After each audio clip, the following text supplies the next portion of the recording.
દર્શક મિત્રો 27 ન્યૂઝમાં આપનું સ્વાગત છે। થેલેસેમિયા મેજર બાળકોને જરૂરિયાત એવા ડેસ્પેરાલ ઇન્જેક્શન અને કેલ્ફર કેપ્સ્યુલ નિયમિત મળી રહે તે બાબતે એસએસજી હોસ્પિટલના સુપ્રિન્ટેન્ડન્ટને આવેદનપત્ર આપવામાં આવ્યું। રજૂ કરેલ આવેદનપત્રમાં જણાવવામાં આવ્યું કે વારંવાર રજૂઆત કરવા છતાં વડોદરા એસએસજી હોસ્પિટલમાં થેલેસેમિયા મેજર બાળકોની માટે નિયમિત જીવન જરૂરિયાત એવા ડેસ્પેરાલ ઇન્જેક્શન છેલ્લા 8 મહિનાથી ઉપલબ્ધ નથી અને તેની પહેલા પણ લાંબા સમય મળ્યા હતા। અનેક રજૂઆતો કરવા છતાં ડેસ્પેરાલ ઇન્જેક્શન નિયમિત મળતા નથી ત્યારે અધિકારીઓને આ બાબતે રજૂઆત કરાઈ છે કે બાળકોને દૈનિક જરૂરિયાત એવા ડેસ્પેરાલ ઇન્જેક્શન તાત્કાલિક ધોરણે ઉપલબ્ધ કરાવવામાં આવે તેમજ ભવિષ્યમાં પણ નિયમિત મળતા રહે તેવી વ્યવસ્થા કરવામાં આવે। જો એક અઠવાડિયામાં ઇન્જેક્શન ઉપલબ્ધ નહીં થાય તો આવશ્યક ઇન્જેક્શન માટે બાળકોના વાલીઓ એસએસજી હોસ્પિટલ સુપ્રિન્ટેન્ડન્ટ ઓફિસ બહાર ધરણા કરશે। થેલેસેમિયા મેજર બાળકોને વારંવાર બ્લડ ચડતું હોવાથી શરીરના વિવિધ ભાગ તેમજ હાર્ટમાં આયરન જમા થાય છે, જેને દૂર કરવા માટે કેલ્ફર કેપ્સ્યુલની જરૂર હોય છે। ગુજરાત રાજ્યની અન્ય સિવિલ હોસ્પિટલમાં આ દવા ઉપલબ્ધ છે, પરંતુ વડોદરા એસએસજી હોસ્પિટલમાં વારંવાર રજૂઆત કરવા છતાં આ દવા ઉપલબ્ધ નથી ત્યારે નમ્ર વિનંતી કરાઈ છે કે આ દવા ઉપલબ્ધ કરાવવા તેમજ નિયમિત મળે તેવી વ્યવસ્થા તાત્કાલિક કરાવવામાં આવે। થેલેસેમિયા મેજર બાળકોને આયરન દૂર કરવાની દવા આપવામાં આવે છે, પરંતુ તેની કંપની વારંવાર બદલાયા કરે છે, તો તે દવા બાળકોને અસરકારક થતી નથી તેમજ આયરન ઘટવાને બદલે વધી જાય છે। ત્યારે વિનંતી કરાઈ છે કે સ્ટાન્ડર્ડ કંપનીની દવા નિયમિત રૂપે મળતી રહે તેવી વ્યવસ્થા કરાવવામાં આવે।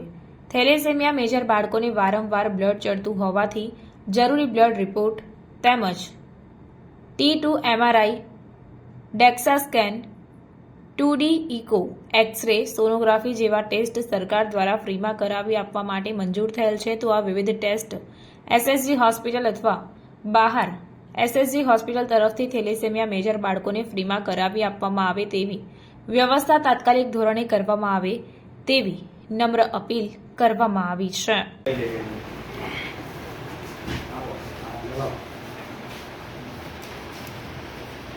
આજે થેલેસેમિયા મેજર બાળકો અને વાલીઓ આવેદનપત્ર આપવા આવ્યા। થેલેસેમિયા મેજર બાળકોને છેલ્લા 2 વર્ષથી ડેસ્પેરાલ ઇન્જેક્શન મળે, જે આયરન ઓવરલોડ થાય છે એનાથી જ ઓછું થાય। એ જો આયરન ઓછું ના થાય તો બાળકોને ડેથ થવાની સંભાવના। અમારા બાળકો માટે ડેસ્પેરાલ ઇન્જેક્શન એક સંજીવની છે, અને બીજી ટેબ્લેટ આવે છે એ પણ રેગ્યુલર અલગ અલગ કંપનીની આવે છે, એના લીધે આયરન ઘટવાના બદલે વધે છે। તો એના માટે પણ સ્ટાન્ડર્ડ કંપનીની દવાઓ, તમામ બ્લડ ટેસ્ટો અને T2 MRI, ડેક્સા સ્કેન અને ઇકો એ અમારા પણ જરૂરી છે।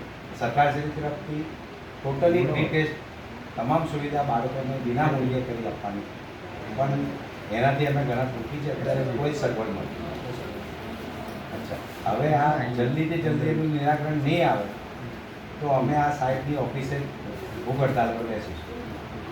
તમારું આવેદન જોયું અમે બધા થેલેસેમિયા મેજર બાળકો છે। અમે અહીં ડેસ્પેરાલ ઇન્જેક્શન માટે આવ્યા છે, કારણ કે અમારે 1-1.5 વર્ષથી ઇન્જેક્શન આવતા નહીં, અને એ બહુ મોંઘા ઇન્જેક્શન આવે છે। બધાને પર ડે 1, 2, 3 એવું લગાવવું પડે છે, એ બહુ મોંઘા આવે છે। 2100-2200ની કિંમત છે, બધાને પર ડે 1-2 લગાવવું જ પડે છે કમ્પલસરી। અને બીજી દવાઓ છે, કેલ્ફર છે, દેશી રોગ છે, એ બી ખાસા ટાઈમથી અહીં આવતી જ નથી। અમે 1-2 વર્ષ થઈ ગયા છે, હજુ સુધી કોઈ નિકાલ આવ્યો નહીં। અમે બહુ વાર અરજીઓ કરી છે, બહુ ધક્કા ખાધા છે, અને આરએમઓ મળતા જ નથી અમને। અરજી નાખી ડિમાન્ડ સુપ્રિન્ટેન્ડન્ટ સાહેબ મળતા નથી, એ કે ડિમાન્ડ નાખી તો ડિમાન્ડ નાખ્યા પછી બી કશું નિકાલ આવતું નથી। એટલે અમે બહુ પરેશાની ઊભી થાય છે। અમારે પછી દવા ના કરીએ તો અમારે ઓર્ગન ફેલ થવાના ચાન્સીસ વધી જાય છે। ધારો કે હાર્ટ, લીવર ફેલ, લીવરમાં પાણી ભરવાનું, ડાયાબિટીસ। એટલે આજે અમે બધા સરને ત્યાં આવ્યા છે, હવે અમારે કરવું પડશે, અમે નહીં તો અમારે ભાઈ આ બહાર બેસવું પડશે હવે છેલ્લે, એવું ટાઈમ આવી ગયો છે। અમારા છોકરા છે થેલેસેમિયા મેજર પેશન્ટ છે, એ લોકોને આયરન ચેલેશન વધી જાય છે બ્લડ ચડાવવાથી। દર 15 દિવસે બ્લડ ચડે છે, એટલે આયરન ચેલેશન એમનું વધી જાય છે। આયરન ચેલેશનની જે દવા આવે છે એ બજારમાં બહુ મોંઘી મળે છે, અને ઘણા ટાઈમથી અમે લોકો અહીંયા રજૂઆત કરી છે, પણ દવા અહીં અવેલેબલ થતી નથી. જે દવા મળે છે તે જે જરૂરી છે અમારે કોઈ દવા નથી મળતી. ભલતી કંપનીની દવા આવે છે જેનાથી છોકરાને પ્રોબ્લેમ જ થાય છે અને કંઈ અસર થતું નહીં દવાનું.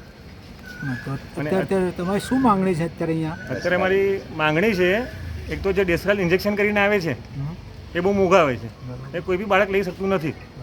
મહિનાનો 10,000 થી 15,000 ખર્ચો છે જે કોઈના અફોર્ડ કરી નહીં શકતા. એ લોકો કોઈ બી બાળકો અફોર્ડ નહીં કરી શકતા. તો અમને તો મેઇન તો એ છે કે ડેસરાલ ઇન્જેક્શન અમને જોઈએ, જે ઘણા ટાઈમથી આવ્યા નથી એસએસજીની અંદર, અને બધી જગ્યાએ ઇન્જેક્શનો મળે છે, અમને એસએસજીમાં જ નથી મળતા. એટલે અમે રજૂઆત છે કે જેટલું થઈ શકે તમને વહેલી તકે અમને સગવડ કરી આપે ઇન્જેક્શનની. અને એના સિવાય જે બીજી દવાઓ આવે છે, ડેઝીરોક્સ છે, કેલ્ફર છે, એ બી દવાઓ નથી મળતી દવાખાનામાં. એટલે અમે રજૂઆત કરવા આવ્યા છે કે જેટલું થાય તમારા લોકો જલ્દીમાં જલ્દી અરેન્જ કરી આપે દવાના ઇન્જેક્શન. થેલેસેમિયા મેજર છે, પણ એની દવાઓ અહીંયાથી મળતી નથી. ઘણા ટાઈમથી અમે કોશિશ કરીએ છીએ, પર અહીંયા ગુજરાતમાં પણ નથી. હમણાં મેં દિલ્હીથી મંગાવીને એ પણ બહુ ભાવ વધીને મળે છે ને અમારે બહુ તકલીફ પડે છે. અમારા ઘરમાં કોઈ કમાવાળું છે નહીં, એટલે અહીંથી મળે તો સારું. બીજી કોઈ પણ દવાઓ પણ અહીંથી નથી મળતી. તમને અત્યારે સરકાર તરફથી અહીંયા એટલે આ હોસ્પિટલમાંથી દવા મળતી નથી એમ ને?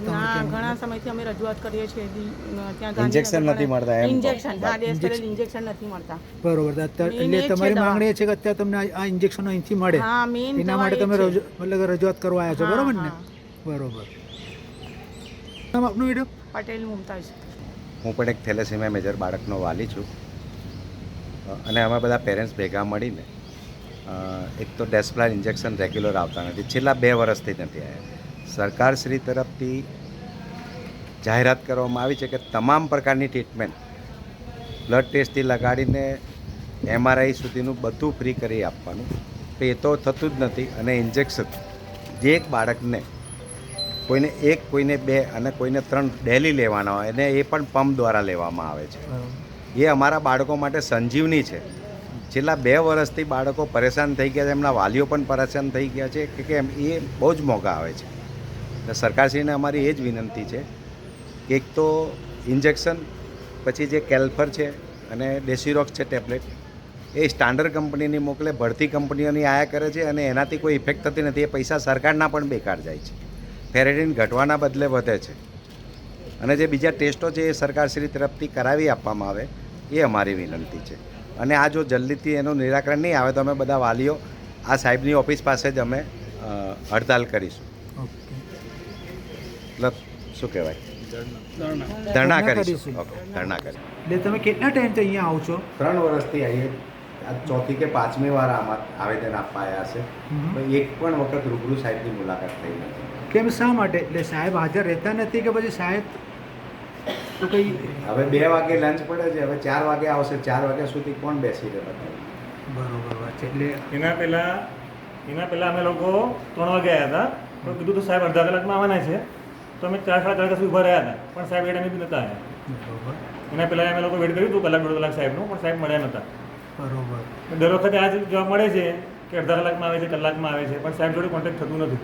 સમાચારોની ઝડપી અપડેટ માટે હમણાં જ સત્ય સ્વરાજ ન્યૂઝ ચેનલને લાઇક, શેર અને સબસ્ક્રાઇબ કરો.